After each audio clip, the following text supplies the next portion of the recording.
Muito boa tarde, e saudações ao canal History of Science das Universidades de Coimbra e de Aveiro. O meu nome é Filipe Castro, sou arqueólogo marítimo e dedico-me ao estudo dos naufrágios do período, do início do período moderno, do fim da Idade Média. A mim interessam-me, sobretudo, os navios maiores, cidades flutuantes da literatura e da história da expansão europeia, e interessam-me as pessoas que iam, os grupos desvairados de pessoas diferentes que se encontravam durante 6 meses, fechados a caminho da Índia, ou a caminho da Índia para Portugal, e cujas vidas e cujas paixões e cujas ambições se perdiam nestes naufrágios horríveis, alguns dos quais têm narrativas com uma qualidade literária extraordinária, portanto, o meu trabalho é tentar trazer para o presente a vida destas pessoas, tentar tocar um bocadinho nestes eventos que foram tão importantes para a história da Europa, neste caso, e que podem ser tão importantes para nós, por várias razões. O meu interesse fundamental é esse de criar como se fossem uns espelhos contra os quais nós nos conseguíssemos ver com uma paisagem diferente, diferente da nossa, e percebermos melhor a nossa humanidade e a nossa maneira de sermos. As perguntas da arqueologia, de há muitos anos, há várias décadas a esta parte, são as perguntas da antropologia, que são as perguntas da filosofia. Quem somos, de onde vimos, para onde vamos, o que é que podemos saber e o que é que devemos fazer.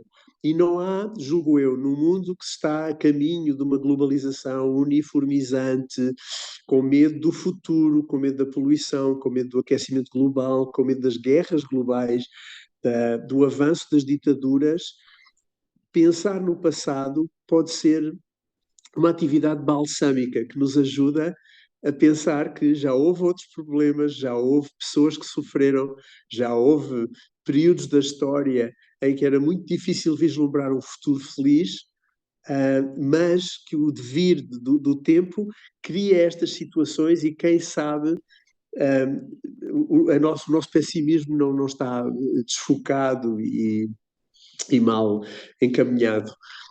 Quando se estuda os navios afundados, a parte mais interessante para mim é a reconstrução dos habitats, não é? As cidades escuras que vagueavam pelo mar, que o Joseph Conrad descrevia, e reconstruir esses navios a partir dos restos arqueológicos tornou-se na minha especialidade.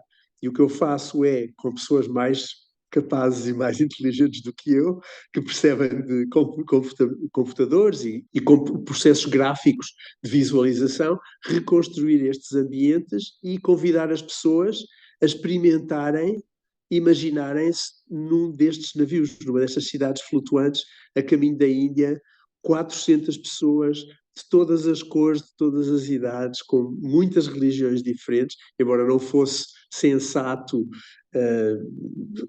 dizer aos estranhos quais é que eram as religiões das pessoas que se movimentavam na carreira da Índia, neste caso particular.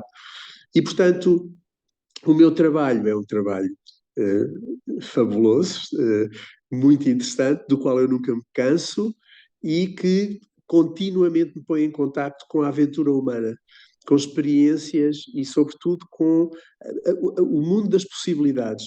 Não há nada mais romântico para mim do que imaginar um navio, quando larga de um porto, é um sítio de possibilidades, onde as pessoas se podem dar ao luxo de sonhar e de imaginar coisas boas. Houve quem tivesse medo e quem imaginasse coisas más, mas, sobretudo, do ponto de vista literário, os navios são estes espaços utópicos por excelência, como dizia o Michel Foucault. E, portanto, reconstruir os navios, reconstruir as pessoas, as modas, os artefactos que eram fundamentais, mas sobretudo as ideias que eles levavam e traziam do mundo que estava constantemente em alargamento, são os assuntos que me interessam mais como profissional arqueólogo marítimo. O processo metodológico da arqueologia e da arqueologia marítima e em terra é o de gravar, desenhar, registar tudo o que encontramos. E depois etiquetar, posicionar e levantar e conservar os artefactos que se levantam há artefactos neste período, sobretudo, que têm valor venal, e há uma indústria tenebrosa que começou nos Estados Unidos nos anos 60, 70, que é a da caça aos tesouros, em que empresários se dedicam a salvar artefactos com valor venal de sítios arqueológicos e a venderem-nos em leilão. Este processo é muitíssimo destrutivo. Como o objetivo destas atividades é o lucro, os caçadores de tesouros não perdem tempo a fazer o trabalho paciente e cuidado e minucioso dos arqueólogos, que é o de registar cada exemplo, cada artefacto, cada pequena história e guardá-los para a posteridade, para que possam ser reinterpretados daqui a uma geração ou duas, para que possam ser fruídos, para que possam ser circulados por todo o tipo de alunos e pelo público em geral. O processo de registro e de escavação é uma responsabilidade, sempre, e, portanto, nunca é quando nós encontramos um naufrágio, por mais romântico e mais excitante e mais cheio de artefactos, estamos sempre um bocadinho tensos, porque a nossa responsabilidade é enorme. Primeiro, ter a certeza que os alunos não se magoam, que não há problemas de segurança. E depois, porque temos que produzir um corpo de dados que possa circular e ser reinterpretado mais tarde por outras pessoas. O maior problema estrutural da arqueologia, e da arqueologia portuguesa ainda, é o secretismo. A arqueologia evoluiu como uma atividade das classes altas no século XIX, não havia responsabilidade social associada à curiosidade destas pessoas que faziam o que queriam nas suas propriedades. E hoje em dia ainda a disciplina padece deste problema, que é o secretismo e a ideia de que o Estado é dono da informação e dos artefactos.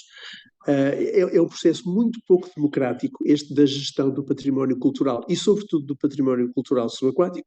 Em Portugal é quase trágico, porque ao fim de quase 50 anos da revolução que pôs fim à ditadura fascista de 1974, os organismos do Estado que deviam curar o património arqueológico subaquático não têm essa atitude que de resto está expressa na Convenção de Faro que Portugal promoveu e assinou e que garante que o acesso ao passado é um direito humano, consignado na Carta dos Direitos Humanos, mas em Portugal estamos, infelizmente, muito atrasados. É essa a parte mais picante do meu trabalho, a divulgar os dados e de ter a certeza que as pessoas começam a compreender que o património é delas e devia ser curado e amado, e estudado e preservado por elas, em vez de esperarem por um Estado que não tem dinheiro, nem tem motivação, onde muitas vezes os arqueólogos se comportam como se o emprego desses fosse contabilidade. Não tenho nada contra os contabilistas, mas imagino que a arqueologia devia ser muito mais divertida e muito mais aliciante do que a atitude destes arqueólogos do Estado sugere. Então, uma parte importante do meu trabalho é, claro, escavar, publicar, estudar, ensinar.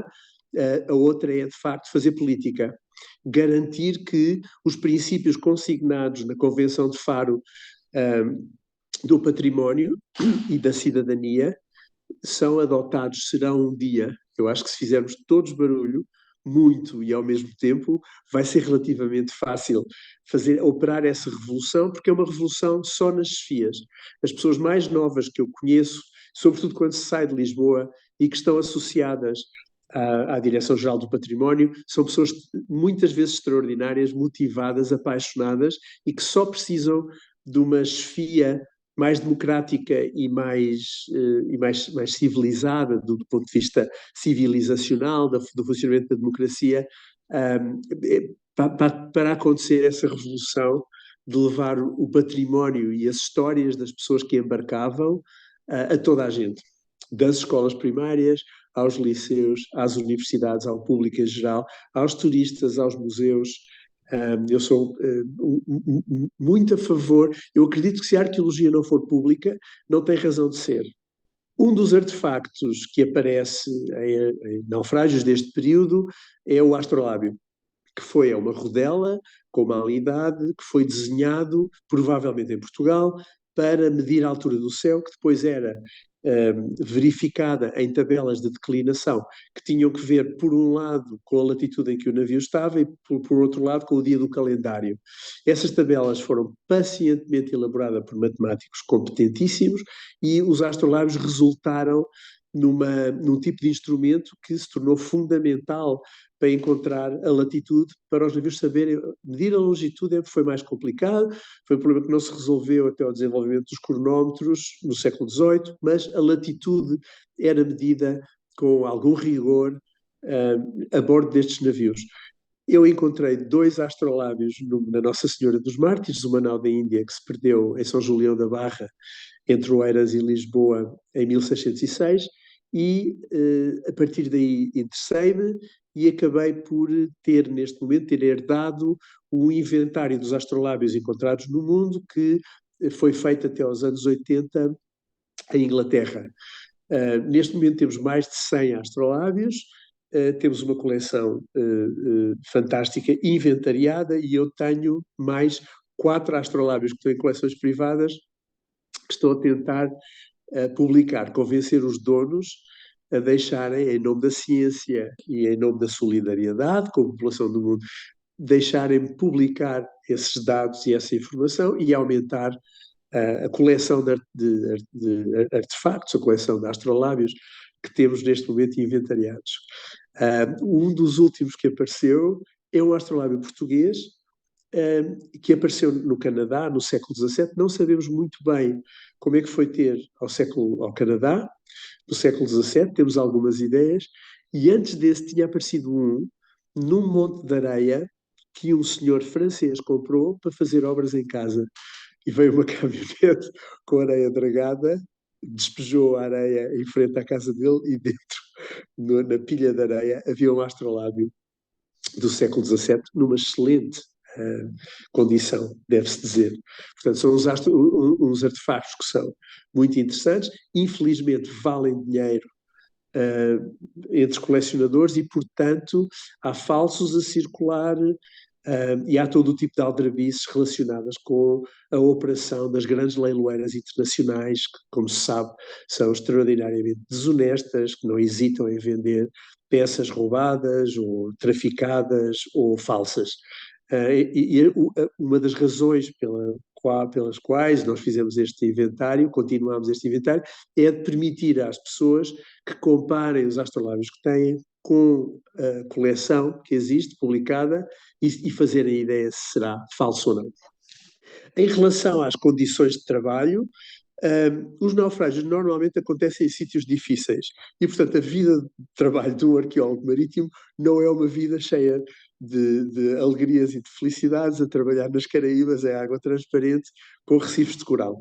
É raro, a maior parte dos sítios que eu escavei são escuros, às vezes são fundos, têm pouca luz, pouca visibilidade. Mas há alguns mergulhos que eu não posso esquecer. Não é? Um inverno em que a água teve cristalina em São Julião da Barra, que normalmente é tremendamente suja, e em que eu descobri, debaixo de uma rocha enorme, 7 pratos de porcelana, dos quais 5 estavam intactos. Essa rocha deve ter rebolado para cima desta pilha de artefactos com o tsunami de 1755, porque era uma rocha muito grande e era precisa muita energia para. Portanto, é um achado muito implausível e que foi extraordinariamente divertido, por um lado, porque pela primeira vez conseguíamos ver o sítio em todo o seu esplendor, porque ter visibilidade é extraordinário para quem trabalha debaixo d'água. Por outro lado, pela implausibilidade da situação, e depois, por outro lado, porque se me rasgou nesse dia o fecho do fato seco e a água estava gelada e eu nunca mais me esqueci do frio que passei até acabar o meu mergulho. A profundidade deste navio da Nossa Senhora dos Mártires, que bateu contra a rocha em São Julião da Barra, era cerca de 9 metros. E, embora tivéssemos encontrado artefactos um bocadinho mais fundo, um bocadinho mais para fora, designadamente uma âncora que provavelmente a nau deixou na esperança de evitar ser arrastada contra as rochas, mas de uma maneira geral, os naufrágios que acontecem contra a costa acontecem a fraca profundidade. O naufrágio mais fundo em que eu mergulhei foi um naufrágio grego do século V a.C., na Turquia, e que estava entre 41 e 43 metros. Mas na Turquia a água é cristalina e mergulhar a 40 metros é como mergulhar a 12 metros em São Julião da Barra, porque a visibilidade é enorme, o sentido de segurança e a água não é tão fria e não há tanta energia. A escavação que me deu mais prazer foi uma escavação na Croácia, de um navio com uma história extraordinária, e que se desenrolou à medida que nós tínhamos um historiador a estudar a história deste naufrágio e que estava a 27 metros de profundidade com uma visibilidade extraordinária. Houve dias em que se via o naufrágio do barco, da superfície. Quando eu comecei a fazer arqueologia, chegar ao ponto em que os navios estão descritos ou posicionados, fazia-se por marcas na paisagem, não é? Alinhávamos um poste elétrico com uma árvore, uma esquina de uma casa com um sinal do trânsito e caíamos mais ou menos no sítio. Havendo pouca visibilidade, descíamos com uma corda e íamos fazendo mergulhos em círculos concêntricos até descobrirmos o sítio e depois mandávamos uma boia para cima e as outras pessoas desciam por essa boia. Agora temos GPS, é facílimo. A maneira como os navios são descobertos, a maioria dos navios foram-nos indicados por pescadores. Não há ninguém que saiba tanto e que perceba tanto sobre o fundo do mar como as pessoas que usam o mar todos os dias. Mas nós fazemos, eu estou agora no Uruguai a fazer uma prospecção com o magnetómetro e com o sonar de varrido lateral e estamos à procura de sítios de naufrágios e quando os encontramos, posicionamos com GPS na carta e é muito fácil depois chegar aos sítios com uma precisão de 1 ou 2 metros. É raro encontrar um naufrágio baseado na literatura, normalmente é o contrário, primeiro encontramos o sítio e depois vamos ver onde é que há registros históricos que nos ajudam, porque as pessoas que escrevem as crónicas normalmente não são pessoas do mar. E, portanto, a informação perde-se. E há muitos naufrágios que dizem, perdida à vista de Lisboa. E vamos a ver, e foi no Cabo Especial. Ou perdido na Barra de Lisboa. E vamos a ver, é em Cascais. E, portanto, não é muito fácil basear. Há sítios que estão muito bem documentados. Eu lembro-me de um naufrágio que estava documentado pelos espanhóis, um naufrágio de 1588, e que foi encontrado por um caçador de tesouros na Bahia em que ele estava descrito, que de resto tinha sido nomeada, tinha um nome que sugeria que ele se tinha perdido um naufrágio. A toponímia às vezes ajuda. Às vezes lê-se na Pedra da Galé ou a Baía dos Espanhóis, e há de facto um naufrágio que deu origem a essa toponímia. Mas de uma maneira geral, nós ou procuramos os navios com meios de prospecção remota, ou eles são encontrados por pessoas, há pescadores que nos dizem, que nos dão informações extraordinárias. A Suécia é um caso extraordinário de uma população que é extraordinariamente rica e extraordinariamente educada. Eu creio que os 100 anos de escolaridade, os 100% de literacia foram atingidos no século XIX. Portanto, é um país que tem, não só tem a população, de uma forma geral, é muito educada, como não há esta atividade miserável das pessoas que vão apanhar uma moeda e que vão tentar vender um astrolábio e, portanto, há um sentido cívico que torna muito mais fácil o trabalho dos arqueólogos e depois eles têm meios extraordinários para registar, levantar, expor e fruir este património e contar as histórias.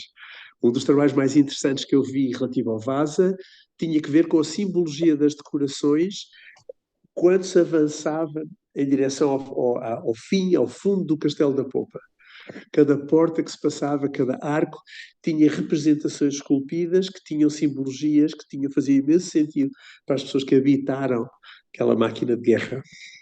Se você gostou desse vídeo, dê um like, compartilhe. Aproveite para assinar o canal e ative as notificações.